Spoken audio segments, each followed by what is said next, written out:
আসসালামু আলাইকুম বন্ধুরা, এই মুহূর্তে দেখতে পাচ্ছেন আমার হাতে একটি ফোন রয়েছে। আর এই ফোনটির সমস্যা হচ্ছে যে নেটওয়ার্ক পায় না ইমার্জেন্সি কল। তো ইমার্জেন্সি কল হলে আসলে আমাদের যে সমস্যা সেটা নেটওয়ার্ক আইসি নষ্ট হয়, অথবা বর্তমান সময়ে যে বাটন ফোনগুলো রয়েছে সেটা একটু রিহট বা একটু আইসি মুভমেন্ট করে দিলে কাজ হয়ে যায়।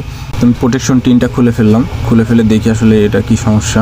এখানে খুবই ছোট একটি আইসি ব্যবহার করেছে, নেটওয়ার্ক আইসি। তো আসলে এই ধরনের আইসিগুলো খুবই খারাপ হয়ে থাকে, বেশি দিন লাস্টিং করে না। এটা যদি রিপ্লেস করতে হয় তাহলে এটা হয়তো পাওয়া যাবে না। তো আমি এটা পেজ দিয়ে একটু ভালো করে মুভমেন্ট করে নাড়িয়ে দিব, যদি হট করে দিব, দিয়ে দেখবো আসলে সমস্যার সমাধান হয় কিনা।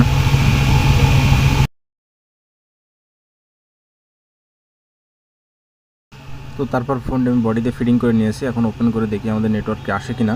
দেখুন নেটওয়ার্ক কিন্তু সার্চিং চলছে, ইমার্জেন্সি কল সেম সমস্যায় রয়ে গেছে, তার মানে আমাদের কাজটি হয়নি। আসলে এই ধরনের আইসিগুলো পাওয়া যায় না, এটা নতুন তো কিনতে পাওয়া যাবে না। যদি পুরাতন হয় তাহলে সেক্ষেত্রে হতে পারে অন্য একটি মাদারবোর্ড থেকে তুলে লাগাইলে।